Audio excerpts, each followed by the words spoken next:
Pertanyaan dari Pak siapa tadi pertama? Pak Mahyudin. Ya, Pak Mahyudin, Pak Anggiat, Pak Bambang. Pertanyaan-pertanyaan tentang hari kiamat. Bagaimana? Yang pertama tentang pengelompokan mereka. Apakah itu dihisab dulu atau sebelum penghisaban atau bagaimana? Begini. Kejadian di hari kiamat yang digambarkan dalam ayat ini adalah kejadian-kejadian besarnya, akan terjadi begini ya. Belum kejadian detailnya ya. Kejadian detailnya ada di beberapa keterangan ayat-ayat berikutnya. Misalnya begini, nanti seperti di dalam surat Al-Insyiqaq ayat yang ke-7 digambarkan begini, fa amma man utiya kitabahu biyaminih. Nanti ada orang-orang di akhirat itu yang menerima kitab dari sebelah kanan mereka, atau di ayat lain di depan mereka. Fasaufa yuhasabu hisaban yasira. Orang-orang ini akan dihisab, tapi hisab buat mereka adalah hisab yang mudah, yang gampang. Jadi berarti semua manusia ada hisabnya.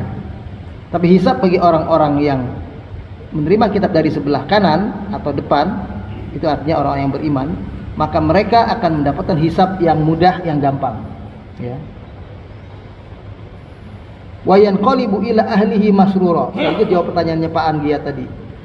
Mereka semua akan dikumpulkan kembali ya, dengan orang-orang yang dicintainya di dunia, keluarganya, kelompoknya ya, orang-orang yang terdekatnya, itu akan dikumpulkan mereka kembali dalam keadaan masruro, bergembira, bersenang hati. Wa amma man utiya kitabahu wara'a dhahri. Dan adapun orang-orang yang menerima kitab dari sebelah belakang, jadi ada orang yang berikutnya terima kitab dari belakang, kitab amal mereka maksudnya ya. Fasawfa yad'u thubura. Maka yang terjadi adalah teriakan-teriakan penyesalan. Mereka kenapa mereka begini, kenapa dahulu tidak beriman. Itu yang terjadi. Mengapa? Karena wa yasla sa'ir. Mereka sudah pasti akan masuk ke dalam siksa api neraka. Innahu kana fi ahlihi masrura. Mereka sesungguhnya adalah orang-orang yang dulu waktu di dunia dengan keluarganya, dengan kelompoknya, dengan orang-orang terdekatnya bergembira ria. Hanya terjadi kegembiraan mereka, kesenangan hati mereka kumpul bersama orang-orang terdekat mereka di dunia. Di akhirat nggak kumpul lagi. Jadi yang kumpul kembali itu bisa adalah mereka-mereka yang beriman. Seorang anak dengan orang tua, bahkan istri dan suami, bahkan kerabat terdekat, kakak beradik, dan sekalipun siapapun itu mereka yang bersaudara di dunia, itu tidak akan berkumpul di hari kiamat. Tidak akan Allah kumpulkan. Nabi Nuh alaihissalam tidak akan ketemu dengan anaknya Kan'an, tidak akan ketemu yang durhaka. Tapi dengan Sam, dengan Yafid, dengan Ham, anak-anak yang saleh semua, Nabi Nuh akan ketemu, kumpul. Inilah salah satu bentuk penjelasan ayat yang lebih detailnya menerangkan begitu, bahwa nanti kita akan dapat hisab, dan hisab itu dimudahkan oleh Allah bagi kita orang-orang beriman. Yakinlah kalau kita insya Allah sampai kita wafat dalam keadaan beriman, wafat husnul khatimah insya Allah semua, maka kita akan dimudahkan hisabnya. Tetap ada hisab. Yang tanpa hisab orang-orang tertentu ya, yang sudah sering kita pernah singgung. Di antaranya yang paling utama adalah seorang pedagang atau pebisnis yang menjalani hidup yang jujur. Itu salah satu yang akan tidak ada hisab bagi mereka. Nah, itu sangat sulit terjadi. Nah itu salah satunya. Dan ini nanti mereka-mereka ini kalau yang dulunya beriman akan Allah kumpulkan kembali. Jadi kita ini kalau sudah ditinggalkan orang tua kita, kakek kita, bibi kita, siapapun yang telah meninggalkan kita di dunia sekarang ini, maka yakinlah bahwa Allah akan mempertemukan kita kembali ya. Mereka seperti Pak E yang Allah tinggalkan dengan istrinya ya, tinggalkan istri, kemudian siapa yang lain yang sudah ditinggalkan istrinya misalnya, mereka akan Allah kumpulkan kembali. Itu karena bunyi ayatnya tadi ya, wa yanqalibu ila ahlihi masrura. Mereka akan Allah kumpulkan kembali dengan keluarganya, dengan ahli ini bukan hanya keluarga saja ya, kelompoknya, pengikutnya, itu artinya juga begitu. Itu kan kumpul lagi. Jadi mereka-mereka yang baik di dunia kumpul lagi nanti di akhirat.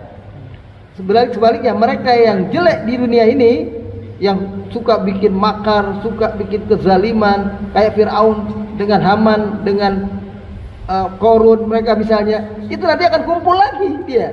Tapi kumpulnya bukan kumpul dalam keadaan masruro, karena sudah disibukkan dengan urusannya masing-masing, hitungannya masing-masing mereka, dan sudah pasti masuk neraka. Maka mereka hanya bisa kumpul bersenang-senang hanya waktu di dunia saja. Di akhirat ngumpulnya udah ngumpul nggak senang-senang lagi. Kalau kita ngumpul di dunia senang-senang, di akhirat pun kumpulnya senang-senang. Ya masruro, itu begitu. Kemudian jadi sudah tambah sedikit. Ya. Apakah kita saling mengetahui bahwa si fulan masuk neraka, Pak E masuk surga, contoh gitu? Mengetahuinya kapan? Waktu berkumpul tadi. Oh, si A masuk neraka tuh. Oh. Waktu kita sudah kumpul itu, kita sudah semuanya ahli surga. Kita sudah kenal semuanya. Dan kenalnya kita, tolong digarisbawahi, kita kumpul bukan dengan fisik kita sekarang. Maaf, seperti Pak Karni, Abji Karni ini, itu nanti kumpul di hari kiamat, itu bukan dengan wajah yang ini. Oh yang tepat. Karena sudah tua sekarang. Setua beliau nggak masuk surga. Jadi yang masuk surga itu adalah yang ganteng-ganteng, yang cantik-cantik. Nah, itu yang akan di dalamnya adanya. Nah, yang membuat kita kenal istri kita, kok dia? Kalau di sini mungkin kita bahasanya mengatakan, masa sih ketemu istri lagi, masa ketemu dia lagi. Nah, mungkin bahasanya begitu. Dia lupa di akhirat kita dengan jasad yang berbeda.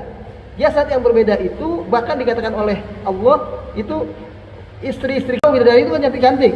Istri kita tuh pemimpinnya lebih cantik dari bidadari, berarti subhanallah, itu luar biasa.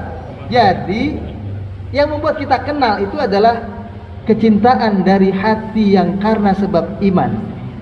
Itu yang membuat kita kenal mereka. Karena kita nggak kenalin jasad dia. Oh ternyata itu istri kita. Oh ternyata itu suami kita misalnya. Kita nggak kenali mereka kecuali hati kita yang mengenali mereka. Jadi Pak An dia tadi nggak kenal dengan Pak Haji Karni kecuali karena waktu di dunia hatinya mencintai Pak Karni betul-betul karena iman. Pak Karni juga gitu, kenal dengan Pak Anggiat ketika di dunia mencintainya karena iman. Kalau bukan karena iman, mencintai seseorang karena dia punya harta yang banyak, dia punya kekuasaan, kayak banyak orang dekat dengan penguasa, dekat dengan orang kaya, semua gara-gara itu materinya, di akhirat tidak akan mengenali mereka. Artinya Rasul tidak akan ketemu dengan Abu Lahab. Rasul tidak. Tapi kalau dia minta, kayak kita minta dan ingin tahu kayak gimana sih kehidupan di neraka, kehidupan Abu Lahab kayak apa, itu bisa dengan izin Allah. Tapi pada dasarnya tidak. Kita dibuat hati kita itu senang terus, nggak ada yang menyedihkan. Karena kalau ada sesuatu seperti Nabi Nuh alaihissalam melihat anaknya di neraka, pasti dia sedih. Kan begitu, dia akan mengalami kesedihan. Itu tidak dijadikan oleh Allah kecuali dia menginginkan, ingin melihat, dan itu bagi dia adalah lebih menyenangkan, akan Allah berikan. Pokoknya kan disebut dalam ayat Al-Quran itu mastahat anfusuhum, apa yang membuat jiwa kita itu senang, terpuaskan, itu yang Allah sediakan.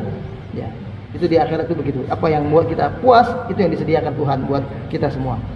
Kemudian kejadian kiamat berlangsung, semua orang sudah tidak ada lagi yang mengatakan kalimat la ilaha illallah.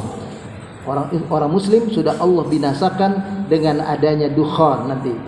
Dukhan itu semacam kayak asap yang membuat kita itu semuanya mati dengan senang. Ya, apakah itu sifatnya kayak penyakit menular atau apa? Sudah lenyap orang mukmin semuanya habis. Enggak ada lagi yang bersyahadat la ilaha illallah Muhammadur Rasulullah. Saat itulah Allah jadikan kiamat terjadi. Ya, jadi kiamat itu terjadi, tidak ada orang yang mengatakan kalimat la ilaha illallah itu lagi. Jadi yang merasakan kejadian dahsyatnya kiamat bukan kita. Kita Allah selamatkan. Ya.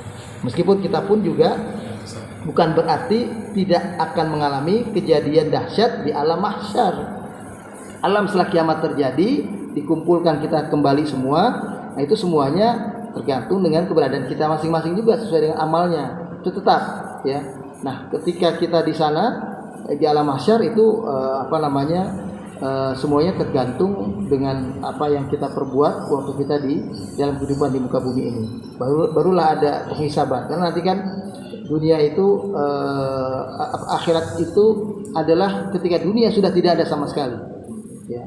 Seperti saudara-saudara kita yang sudah wafat, itu mereka di alam yang namanya alam barzakh, dunia sudah mereka tinggalkan, tapi akhirat mereka belum sampai.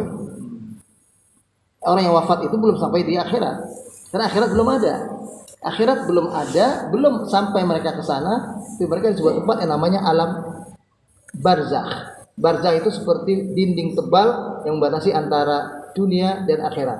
Dunia sudah mereka tinggalkan dan tidak bisa mereka balik lagi, dan akhirat mereka belum hadir di dalamnya karena memang belum Allah ciptakan untuk kehidupan berikutnya untuk manusia. Sedangkan yang sekarang ini sudah wafat, semuanya masih di alam barzakh. Saat itulah doa-doa kita, sedekah saudaranya, siapapun yang menolong saudaranya yang telah wafat itu masih ada gunanya. Jadi disebutkan wa min waraihim barzakhun ila yaumi yub'atsun. Dan di dalam kehidupan orang yang di alam barzakh itu ada sebuah tempat namanya alam barzakh yang buat mereka masih memungkinkan mendapatkan tambahan-tambahan amal yang mereka kurang dari doa-doa saudaranya, dari amal-amal sedekah saudaranya, siapapun ya, itu yang buat mereka yang tadinya mungkin akan di akhirat masuk dalam neraka mungkin berubah sedikit. Jadi walaupun sudah wafat masih bisa berubah keadaannya. Sebab orang-orang yang hidup. Baru fa idza nufikha fis-sur, kalau sudah jelas kiamat itu terjadi, trompet sangkakala itu sudah dimulai, baru kalimatnya berikut berbunyi fala ansaba bainahum. Enggak ada lagi urusan nasab di antara kita. Anak nggak bisa menolong orang tua tidak bisa menolong anak, suami tidak bisa menolong istri tidak bisa menolong suami. Itu yang disebut dengan fala ansaba bainahum. Semata-mata amalnya itu maksudnya. Kalau urusan lain nanti karena anaknya dulu hafal Quran, lalu datang kepada mereka memahkotai orang tuanya Al-Quran misalnya, itu hal lain. Itu yang namanya syafaat. Itu akan terjadi setelah kejadian awalnya terjadi dulu. Jadi kita dengan amal kita masing-masing dulu hitungannya. Baru kemudian setelah kita akan pasti masuk neraka, nggak taunya ada amal anak kita, nggak taunya ada doa orang tua kita dulu, ada perbuatan amal soleh kita tertentu yang ikhlasnya luar biasa tanpa mengharapkan apapun kecuali hanya ridha Allah, itu yang akan bisa menyelamatkan kita, menolong kita. Itu begitu. Seperti yang berulang saya sampaikan, fayaqulu sha'im, puasa akan bilang nanti kepada Allah, Rabbi mana'tuhu at-ta'am wasyahwat fin nahar. Tuhan, aku larang hambamu itu untuk tidak makan, untuk tidak minum, untuk tidak menyalurkan syahwatnya di siang hari karena sebab aku. Fasyafi'ni fihi, maka kata puasa, beri aku kemampuan untuk berikan syafaat menolong hambamu ini. Nah, itu soal lain nanti kejadian. Begitu pula wa yaqul Quran bilang, ya Rabbi mana'tuhu anin naum, ya fil lail. Aku cegah hambamu dari tidur di malam hari. Kenapa? Karena rajin baca Quran di malam hari, baik baca dalam keadaan sholat maupun baca dalam keadaan di luar sholat. Maka berilah aku izin untuk berikan syafaat kepada hambamu. Fa yusyafa'ani, kata Allah. Kemudian keduanya Allah berikan izin memberikan syafaat. Jadi di luar syafaat kita masing-masing dulu, nafsi dulu. Baru setelah itu ada muncul syafaat termasuk syafaat Nabi kita Muhammad sallallahu alaihi wasallam.